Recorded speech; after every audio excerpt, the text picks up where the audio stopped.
بسم اللہ الرحمن الرحیم، صلو علی الحبیب صلی اللہ علیہ وسلم۔ السلام علیکم۔ ایک ایسی مصر کی خاتون کا واقعہ جسے غسل دینے کے لیے ایک مرد سے مدد مانگی گئی۔ اس عبرتناک سچے واقعے کو آخر تک ضرور دیکھیے گا۔ ویڈیو میں آگے بڑھنے سے پہلے معزز سامعین، اگر آپ ہمارے چینل پر نئے ہیں تو ہمارے چینل کو سبسکرائب کر لیں۔ ایک شخص کہتے ہیں کہ میں مصر میں رہتا تھا۔ مصر میں میرا کام یہ تھا کہ میں مردوں کی تجہیز و تکفین اور مردوں کو دفن کرنے کا کام کیا کرتا تھا، اور وہاں کے لوگ بھی مجھے جانتے تھے کہ میں مردوں کو دفن کرنے کا کام کرتا ہوں۔ ایک دن ایک مصر کے خاندان کے لوگوں نے مجھ سے رابطہ کیا اور خاندان کی ایک عورت جو فوت ہو چکی تھی، اس عورت کی قبر بنانے کا کہا گیا۔ میں قبرستان پہنچ گیا اور مردوں کو غسل دینے کی جگہ پر جا کر بیٹھ گیا اور انتظار کرنے لگا کہ کب جنازہ تیار ہو کر آئے گا۔ اتنے میں نے دیکھا کہ 4 باپردہ عورتیں میت کو غسل دینے کی جگہ سے تیزی سے نکلتی ہوئی آ رہی ہیں۔ ان پر گھبراہٹ اور خوف طاری تھا۔ میں نے دل میں سوچا کہ کوئی وجہ ضرور ہے جس کی وجہ سے ان عورتوں پر گھبراہٹ اور خوف طاری ہے۔ خیر، میں چپ رہا۔ تھوڑی سی دیر کے بعد وہ عورت باہر نکلی جو مردہ عورتوں کو غسل دیتی ہے۔ اس عورت نے مجھ سے کہا کہ مردہ عورت کو غسل دینے میں میری مدد کر۔ میں نے اس غسل دینے والی عورت سے کہا کہ کسی مرد کے لیے یہ جائز نہیں ہے کہ وہ کسی عورت کو غسل دے۔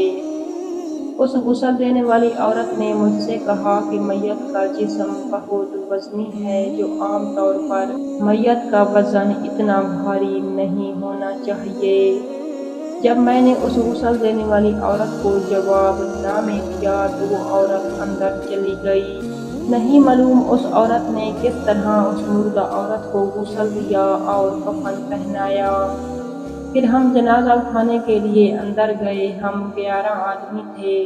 جنازہ اتنا وزنی تھا کہ ہم سب 11 آدمیوں نے مل کر جنازہ اٹھایا۔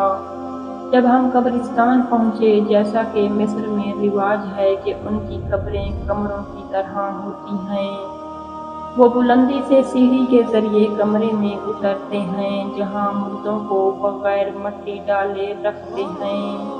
جب ہم نے لاش کو اپنے کندھوں سے اتارا تو لاش کمرے کے اندر پھیلنے اور گرنے لگی۔ اس منظر کو دیکھ کر ہم سب گھبرا گئے اور وہ لاش ہمارے قابو سے باہر ہو گئی۔ اتنے میں ہم نے اس کی ہڈیوں کی چرچراہٹ سنی جیسے ہڈیاں ٹوٹ رہی ہوں۔ ہم سب نے دیکھا کہ کفن کا کچھ حصہ اس کے بدن سے ہٹ گیا ہے۔ میں تیزی سے لاش کی طرف بڑھا اور اس کے بدن کو کفن سے ڈھک دیا اور پھر بڑی مشکل سے اس کے منہ کو قبلہ رخ کر سکا۔ دوبارہ کفن اس کے چہرے سے کھل گیا۔ اس وقت ہم سب نے عجیب منظر دیکھا۔ ہم نے دیکھا کہ آنکھیں جیسے باہر کی طرف نکل رہی ہوں اور چہرہ کالا ہو چکا تھا۔ ہم منظر کی ہولناکی سے ڈر گئے اور تیزی سے باہر آ گئے اور کمرے کا دروازہ بند کر دیا۔ جب میں نے اس میت عورت کو دفن کر لیا تو اپنے گھر آ گیا۔ جب میں گھر پہنچا تو اس میت عورت کی بیٹی میرے گھر آ گئی اور پوچھنے لگی کہ میری والدہ کے ساتھ قبر میں داخل کرتے وقت کیا معاملہ پیش آیا۔ میں نے اس میت عورت کی بیٹی کو جواب نہ دینے کی بہت کوشش کی، لیکن وہ لڑکی اس بات پر ضد کر رہی تھی کہ میں اس کو میت کی حالت سے باخبر کر دوں۔ آخر کار جب میں نے دیکھا کہ وہ لڑکی اپنی ماں کی حالت جان کر ہی رہے گی تو میں نے اس لڑکی کو اس کی ماں کا سارا حال بتا دیا۔ جب میں نے اس کو سب کچھ بتا دیا تو اس لڑکی نے مجھ سے کہا کہ اے شیر، جس وقت تو نے ہم کو غسل کی جگہ سے تیزی سے نکلتے ہوئے دیکھا تھا، اس کا سبب یہ تھا کہ ہم نے اپنی والدہ کے چہرے کو کالا ہوتے ہوئے دیکھ لیا تھا۔ اس کی وجہ یہ ہے کہ ساری زندگی ہماری والدہ نے نماز نہیں پڑھی تھی۔ اس کی موت اس حال میں ہوئی کہ ہماری والدہ بہت فیشن ایبل رہتی تھی، بہت فیشن کیا کرتی تھی۔ شرم اور حیا نام کی کوئی چیز اس میں نہیں تھی۔ اس لیے ہماری والدہ کے ساتھ یہ سب ہوا اور وہ بے نمازی اور فیشن پرستی کی وجہ سے جہنم کی حقدار ٹھہری۔ اللہ تعالیٰ نے اس کی موت کو عبرت کا نشان بنا دیا۔ کبھی کبھی اللہ تعالیٰ ایسے مناظر دکھا دیتا ہے تاکہ لوگ اس سے سبق حاصل کریں۔ ہر موت کے حالات کو اس دنیا میں دکھانا حکمت خداوندی کے خلاف ہے کہ پھر ایمان بالغیب کی مصلحت ختم ہو جائے گی۔